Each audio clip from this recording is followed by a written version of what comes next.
Nós vamos então dar a continuidade no Sermão da Montanha, abrindo nossa Bíblia, Evangelho de Mateus, capítulo 5, o versículo 8, está baseado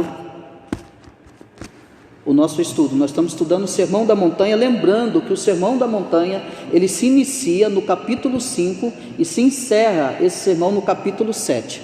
Então nós iniciamos aqui há algum tempo e trabalhando a cada bem-aventurança, e hoje nós vamos terminar o versículo 8, bem-aventurados limpos de coração, porque verão a Deus.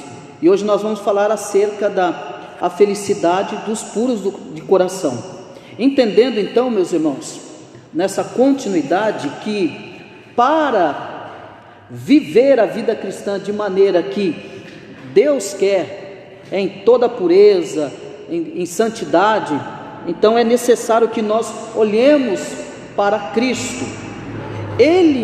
Cristo é o grande exemplo de pureza. Cristo é o grande exemplo de pureza de coração. Jesus, ele foi puro e sincero em todos os seus atos, em todos os seus pensamentos. Jesus foi puro e foi sincero em todos os seus atos. Todo o seu procedimento foi motivado por um amor verdadeiro e sincero, não somente em relação ao Pai, mas em relação a nós mesmos. O seu amor puro e verdadeiro.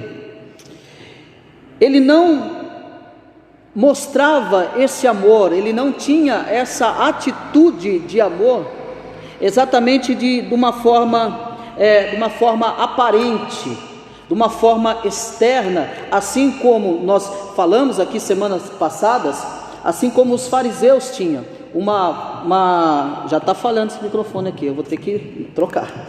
Ele não tinha esse amor externo, ele não tinha uma aparência de amor, ele amava de fato, ele amava de verdade, que era completamente diferente dos fariseus, que se exibiam, que se excediam nas suas leis, se exibiam nos mandamentos, e que humilhavam as pessoas que não seguiam o mesmo proceder do que eles, e que eles tinham nos seus atos externos a garantia da salvação. E eles achavam que toda a prática dos seus rituais, de toda a sua observância da lei, eles tinham nisso então a salvação. Então por isso que eles viviam com uma aparência externa, e eles foram completamente exortados, não só uma vez por Jesus, algumas vezes eles foram exortados por Jesus. Então, como Jesus, ele não se mostrava puro na sua aparência externa como os fariseus, e Jesus mesmo assim, andando no meio da multidão, andando no meio de leproso, andando no meio dos pecadores, Jesus, ele não se contaminou com essas pessoas, mas ele esteve no meio delas a fim do quê? De purificá-las do seu pecado, demonstrando esse amor. Eu disse que o amor não é expressado por palavras, mas por ação, porque Deus amou o mundo de tal maneira que enviou o seu Filho unigênito. Então ele ama e agora ele prova o seu amor. Ele prova como? Enviando o seu Filho. Então ele age em favor do pecador, e esse favor, essa ação de Deus, que não foi somente por palavras, nos atingiu, nos alcançou, e hoje nós somos o resultado do amor de Deus. É por isso que nós temos essa oportunidade de conhecermos a Cristo, de sermos o alvo do amor de Cristo, de sermos alcançados por Cristo, por causa desse amor, que não foi aparente, que não foi só de palavras, mas completamente de ação, entregando a si, ele mesmo dando a sua própria vida. E falando dessa pureza de Cristo, que não era baseada em rituais externos, que não era baseado externos de purificação, mas era baseado numa pureza de caráter que fluía do coração de Cristo. Cristo amou de verdade. Cristo não amou como os fariseus. Ah, Senhor, quando um fariseu vai orar e o publicano está junto na oração, ah, Senhor, graças a Deus eu não sou que nem esse aqui, como esse publicano, porque eu faço isso, eu dou dízimo 3 vezes, eu faço aquilo, eu oro 3 vezes no dia, eu faço tudo isso. Eu não sou como esse. É o fariseu orando de si para si mesmo. Mas o publicano, ele nem sequer levanta a cabeça e pede: tem misericórdia de mim, pecador, né? Tem misericórdia de mim, pecador. E ele demonstra, ele reconhece a sua pecaminosidade. Ele nem sequer levanta a cabeça. Mas o fariseu está lá mais uma vez. É o fariseu que aponta o dedo para o publicano. É o fariseu que se preocupa com os discípulos de Jesus que não lavou a mão na hora da refeição. É os fariseus que estão preocupados com isso, mas são os mesmos fariseus que nós já falamos sobre isso, que roubam o corbã. Eu falei o que significa esse corbã, que era um valor que os filhos deveriam usar com as suas mães viúvas, né? E os fariseus, eles faziam com que esses jovens, esses moços, levassem para o templo esse corbã. E Jesus pega eles de jeito e fala: estão preocupados com a limpeza das mãos? E Jesus vai falar: o que não é o que sai, é o que entra, não o que entra é o que contamina o homem, é o que sai da boca do homem e não é o que entra. E aí Jesus fala dessa questão do corbã, que em outras palavras, vocês roubam. E isso é uma lei de Moisés, vocês não podem pegar isso, porque os filhos precisam cuidar das suas mães, e vocês roubam. Então, Jesus, ele é a pureza em amor em pessoa. Ele é a pureza em amor, ele ama de fato, e ele quer que os seus filhos também sigam o seu exemplo, que nós amemos de fato, que nós amemos de verdade. E a razão disso é quando nós vamos agora falar sobre a felicidade dos puros de coração. Ele diz aqui então no versículo 8, capítulo 5 de Mateus: bem-aventurados limpos de coração, porque verão a Deus. Então nós trabalhamos antes essa bem-aventurança dos limpos de coração, e agora nós vamos ver essa questão de ver a Deus. Aqueles que são puros então de coração e que almejam a pureza de vida aqui nessa terra, em seu relacionamento tanto com Deus como com os homens, eles então são verdadeiramente felizes. Esses que têm o propósito de buscar essa vida, essa pureza de coração, então eles são verdadeiramente felizes, porque a sua felicidade consiste na maravilhosa promessa de Cristo. Ou seja, a sua felicidade, ela deve estar completamente depositada nessa maravilhosa promessa de Cristo, de que somente os puros de coração, somente eles verão a Deus. Somente os puros de coração verão a Deus. Essa é a mesma verdade ensinada em outros textos da Bíblia. Eu vou deixar o microfone aqui que ele está meio falhando. Então essa é a mesma verdade ensinada em outros textos da Bíblia. Por exemplo, no Salmo 15, vai falar: quem habitará no teu santo templo? Por exemplo, o Salmo 24, eu quero que você abra comigo, abra o Salmo 15 para mim, o outro abra o Salmo 24, que essa é uma verdade que é ensinada nos Salmos também, essa questão de ver a Deus, de se estar com Deus. Salmo 15, pode ler os 3 primeiros versículos, se não me falha a memória.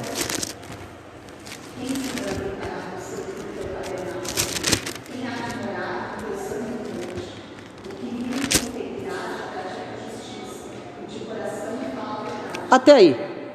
E de coração, pureza de coração, fala a verdade. Quem habitará? Quem, Senhor, habitará no teu tabernáculo? Quem há de morar no teu santo monte?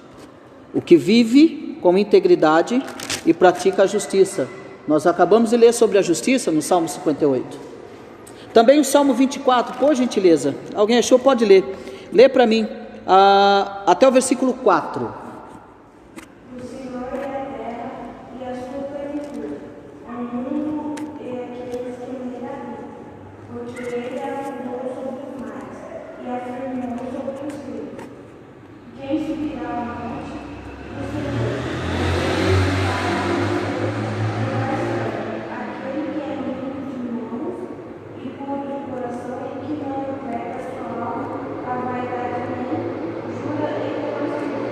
Então aquele que é puro de coração.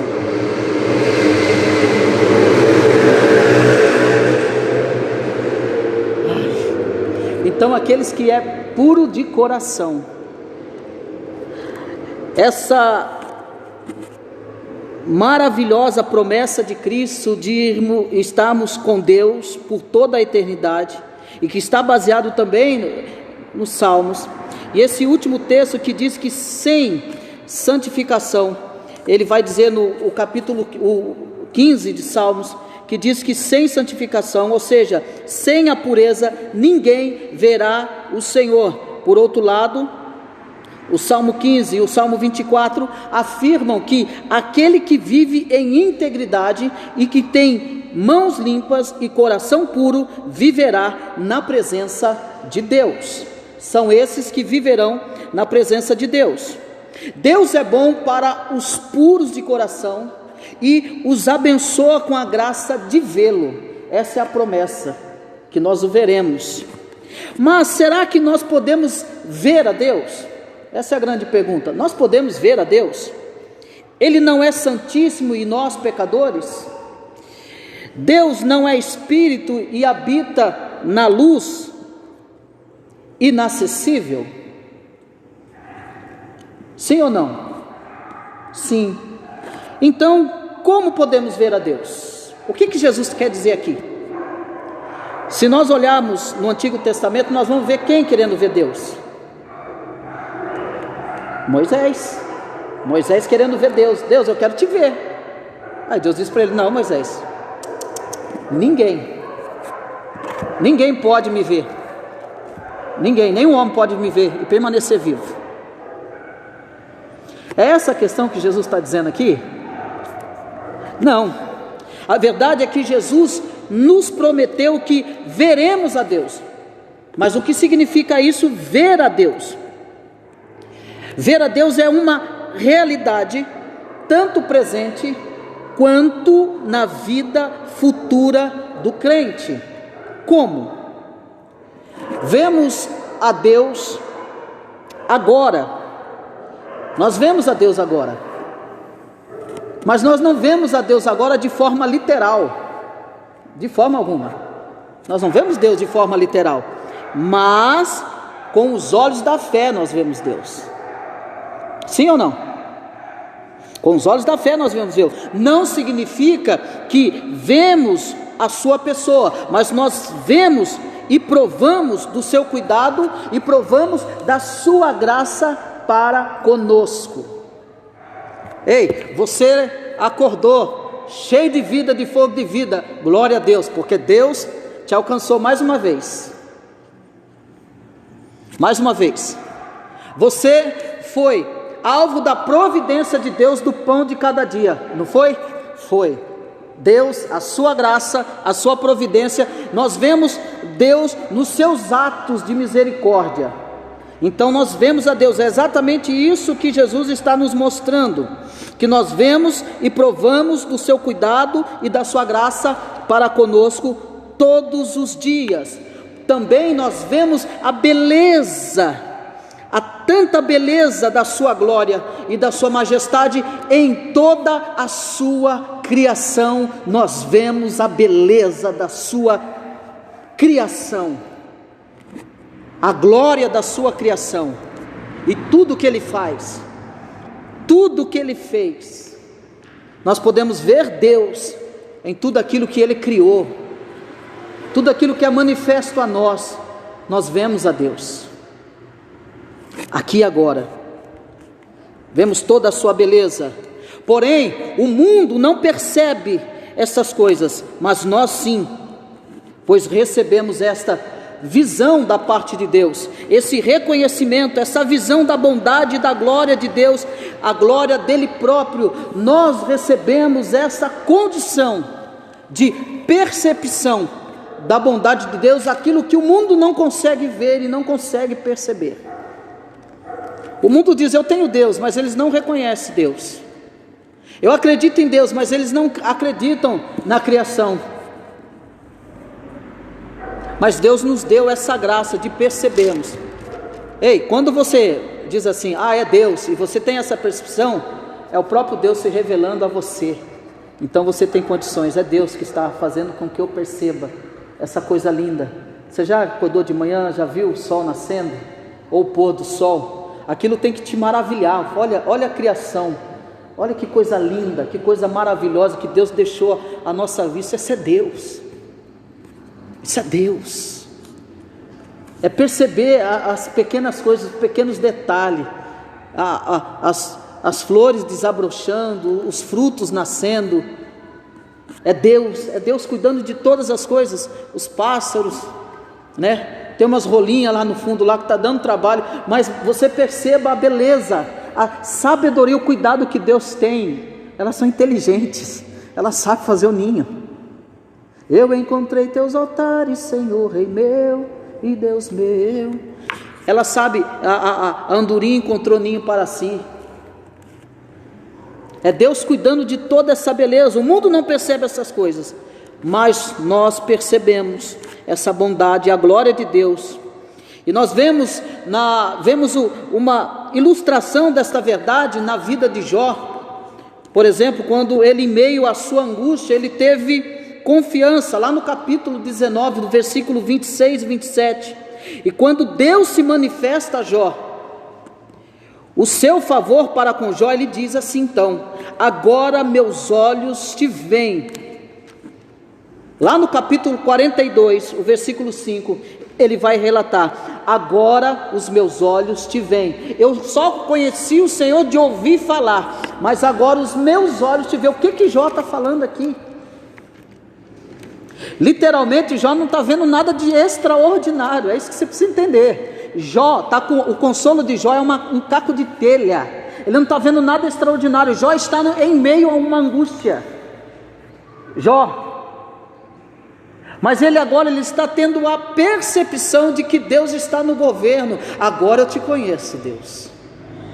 Agora os meus olhos te veem. Vê o que? A manifestação da bondade e da soberania de Deus. Que Deus nos dê essa percepção no meio da angústia, que nós possamos conseguir ver Deus no meio da angústia, no meio da provação, no meio da dificuldade, que nós possamos ter essa realidade da manifestação de Deus ao nosso favor, assim como Jó teve. Ele viu o cuidado e a bondade de Deus para com ele, e além disso, o povo de Israel também no Antigo Testamento, eles não viram a face de Deus, mas foi testemunha da sua presença gloriosa no meio deles, em seus atos e juízos e redenções. E é nesse sentido que nós vemos a Deus agora nessa vida. O Antigo Testamento viu a coluna de fogo, viu o maná, viu a coluna de fogo à noite, a nuvem de dia, o maná, o alimento, Deus cuidando da sua manifestação, mas eles não viram Deus, mas viram a bondade de Deus. Assim é conosco, é a felicidade para aqueles que são puros de coração, porque eles verão a Deus, e ver Deus aqui agora é ser alvo da bênção, da graça, da providência e da soberania de Deus na vida, aqui agora. Ainda que o eleito de Deus esteja num leito de um hospital, ele conseguirá ver a Deus em meio a um leito. Ainda que ele estiver passando por mais difícil provação, como eu já passei por isso, como eu já chorei, mas eu vi a Deus. Até chegar a dizer: Deus, o Senhor não está vendo isso não, como salmista? Até quando, Senhor, o Senhor vai permitir essas coisas? Mas isso é a garantia, a confiança que ele sabe que Deus está vendo. Nós temos cada vez mais a percepção dos atos de Deus. Nós vemos a Deus também na pessoa do seu Filho amado, Jesus Cristo. Ele mesmo disse no livro de João, capítulo 14, versículo 9: quem vê a mim, vê o Pai. Os discípulos dizem assim: Jesus, nos mostra o Pai. Ele olha para os discípulos: quem vê a mim, vê o Pai. O que eu digo para vocês nessa noite? Quem vê a ação de Deus, a bondade de Deus, a misericórdia de Deus, está vendo o próprio Cristo, o próprio resultado da cruz. Nós somos o resultado da cruz, o propósito de um amor incomparável. Fomos eu e você, e nós somos o alvo disso. Essa missão angustiante de Jesus, porém prazerosa, porque Ele tinha prazer. Ele mesmo deu a sua vida, Ele mesmo entregou, eu mesmo dou. Ele mesmo foi o proto-evangelho, Ele mesmo inicia toda a história de salvação, de evangelização, de redenção, do pagamento da dívida, para que eu e você tivéssemos vida, e vida com abundância. Além de tudo, falávamos ontem no discipulado, que nós fomos escolhidos para vivermos eternamente com o Pai, salvos, perdoados no Filho, para que tivéssemos então a condição de tudo quanto nós pedimos ao Pai, o Pai nos conceda através do seu Filho Jesus Cristo. Então por isso nós também vemos a Deus através da pessoa do seu Filho amado Jesus Cristo. Quem vê a ação de Deus é o próprio Cristo agindo na vida dos seus filhos, é o próprio Cristo. É verdade que nós não tivemos o privilégio dos primeiros discípulos de Jesus, isso é verdade, porque eles tiveram a oportunidade de andar com Jesus, de serem alimentados por Jesus. É verdade que nós não tivemos esse privilégio, é bem verdade isso. É bem verdade que nós não estivemos ali pessoalmente ouvindo as palavras de Jesus, como eles mesmos ouviram e viram com seus próprios olhos. No entanto, nós podemos contemplar a pessoa e a obra redentora do nosso Senhor Jesus nas Escrituras que temos em nossas mãos. Nós podemos contemplar isso, todas as suas obras. Ele se revelou a nós, por isso podemos vê-lo, conhecê-lo e amá-lo. Lembra do nosso estudo tratando de teologia sistemática, falando de criação? Ele mesmo se revelou, Ele quis se revelar. Eu conheci Jesus, eu fui para Jesus. Foi não, Ele veio e se apresenta. Eu quis salvar a Crislane. Ele decidiu na eternidade, antes que você fosse gerada, Crislane, eu decidi salvar a Crislane. Crislane é minha. Isso é coisa maravilhosa. Ele mesmo quis na eternidade, e nós podemos ver isso, conhecer isso e amar a sua palavra. E além disso, nós veremos o Senhor na glória que está por vir. Nós veremos Ele face a face, e o cumprimento pleno da sua promessa de vermos a Deus se dará no futuro glorioso. E aí então nós veremos a Deus literalmente, face a face. O veremos, nós o veremos. O próprio Jesus pediu ao Pai por sua igreja o seguinte, está relatado no Evangelho de João, no capítulo 17, o versículo 24, ele vai dizer: Pai, quero que os que me destes estejam comigo, onde eu estou, e vejam a minha glória, a glória que me destes, porque me amastes antes da fundação do mundo. Olha que coisa maravilhosa. Sabe o que está ocorrendo aqui? É Jesus orando por mim e por você. É Jesus orando por mim e por você. Eu quero que o Senhor faz isso. Eu quero que aquele que me desses estejam comigo. Essa oração nos alcançou, não só alcançou os seus discípulos, a multidão que estava em sua volta, aquele que ele ia fazendo discípulo, mas essa oração nos alcançou e continua alcançando aqueles que o Pai escolheu para si. E é essa oração que Jesus está fazendo, e isso certamente acontecerá, e haveremos de ver o Senhor como Ele é, e haveremos de ver o Senhor em sua glória, e no último dia, o nosso glorioso e Salvador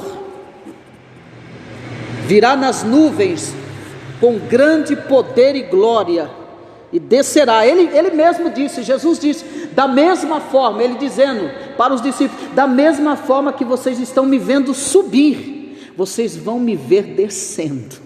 Isso é lindo. Eu quero, Jesus, deixa eu ver o Senhor descendo. Eu queria tanto ver Jesus descendo. Talvez não seja, talvez eu não consiga, talvez eu não chegue lá, talvez nós não chegamos lá, mas o importante é que nós vamos ver Ele face a face. O importante é que a trombeta vai tocar e nós vamos acordar, e nós seremos, o nosso corpo será transformado num corpo de glória, de um corpo incorruptível, e nós estaremos juntamente com Cristo, nós o veremos como Ele é. Essa é a promessa de ver a Deus, essa é a promessa de ver a Deus, literalmente. E a promessa de ver a Deus não literal é as bênçãos de Deus que nos cercam. Nós veremos o nosso Salvador e nos alegraremos com a sua presença, e estamos certos de que vamos viver na sua presença gloriosa, em comunhão íntima com Ele e também com o nosso Pai por toda a eternidade. Bem-aventurados puros de coração, porque eles verão a Deus. Essa é a felicidade aqui e agora, de ver e de receber e de ser o alvo da manifestação da graça de Deus, e no futuro de vermos a Deus face a face, ver o Filho face a face. Você já parou para pensar nesta maravilhosa promessa de Cristo? Você tem pensado nisso? Pense nisso. Não alegra o seu coração com essa promessa de ver a Deus na glória? Deve alegrar teu coração, de viver perto do seu Deus e Salvador. Você deseja de viver com Deus por toda a eternidade, pois Ele disse que nós viveremos com Ele por toda a eternidade. O apóstolo João, ele repete o ensino de Jesus, contido aqui nessa sexta bem-aventurança, e ele repete isso nos exortando, ele repete isso nos consolando, com as seguintes palavras, relatada na primeira carta de João, capítulo 3, o versículo 2 e 3, que diz assim: amados, agora somos filhos de Deus, e ainda não se manifestou o que havemos de ser, mas sabemos que quando Ele se manifestar, seremos semelhantes a Ele, pois o veremos como Ele é. Todo aquele que nele tem esta esperança, purifica-se a si mesmo, assim como Ele é puro. 1 João, capítulo 3, versículo 2 e versículo 3. É o apóstolo João nos exortando e nos consolando a seguir, que nós somos filhos de Deus e que ainda não se manifestou o que havemos de ser. Irmão, às vezes dá uma vontade de ir para o céu, às vezes dá uma vontade, Jesus me leva. Não dá essa vontade, irmão? Você cansa dessa terra, você cansa desse mundo corrompido. É o desejo da nossa alma, do nosso espírito, porque quanto mais você busca, mais intimidade você tem com Deus, mais perto dele você quer estar, mais rápido. E tem hora que o mundo, a concupiscência do mundo, o curso desse mundo nos cansa, afadiga a nossa alma, perturba a nossa alma. Mas sabe o que é isso? É a justiça de Deus em nós, agindo em nós. É a justa justiça de Deus agindo em nós. Então nós não nos conformamos com esse mundo, e isso é: não vos conformeis com esse mundo, e isso é fato. Quando isso acontece, você está dizendo para Deus: eu não me conformo com esse mundo, Senhor, mas que seja feita a tua vontade. Se a minha missão ainda não terminou, seja feita a tua vontade. Me dê mais graça, me dê mais ousadia, me dê mais intrepidez para anunciar o teu evangelho. Meus amados irmãos, essa é a promessa, essa é a felicidade dos puros de coração. Jesus só não disse bem-aventurados são os puros de coração, mas ele disse que há uma promessa para os puros de coração. E que você nesta noite saia daqui firme dessa promessa. Ele vai voltar, você vai ver a Deus futuramente. Enquanto você não vê Ele literalmente, tenha percepção ainda mais do que você tem da ação de Deus sobre a tua vida. Naqueles momentos que você está em angústia, está em aflição, naqueles momentos que você está orando, naquele momento que você está com a cabeça no travesseiro, sabe as tuas preocupações, sabe as suas indagações, fique tranquilo, Deus se manifestará diante de você, com a sua ação, com a sua bondade, com a sua misericórdia. Procure, continue buscando essa pureza de coração, continue procurando essa pureza que ela é de dentro para fora. Continue amando, continue estendendo a mão, continue servindo sem ver a quem, continue seguindo os passos de Jesus, continue com o pensamento: se fosse Jesus no seu lugar, o que ele faria? É dessa forma que você deve agir. Eu sei que nós não temos essa pureza como Jesus tinha, obviamente que não, mas nós temos que buscar isso a cada dia, a cada amanhecer, a cada anoitecer. Nós temos que buscar essa pureza, porque isso é a identidade dos filhos de Deus, é a identidade daqueles que irão morar no céu, seguir esses passos de Jesus. Amém, meus irmãos? Tem alguma pergunta? Tem alguma dúvida? Ficou alguma dúvida? Está bem claro para vocês a respeito dessa felicidade? A questão de ver a Deus está bem claro para vocês? Tudo bem? Tudo bem, Crislaine? Tudo bem, Vitória? Tudo bem? Então nós vamos orar a Deus, nós vamos agradecer a Deus nesse momento, e semana que vem nós vamos falar sobre bem-aventurados pacificadores. Isso aqui é mais difícil, né? Não tem aqueles amigos deixa quieto, mas irmão, o que tem a ver com os pacificadores? Tem tudo a ver. E nós vamos estudar isso aqui vamos iniciar esse estudo a semana que vem. Deus abençoe a todos, meus irmãos.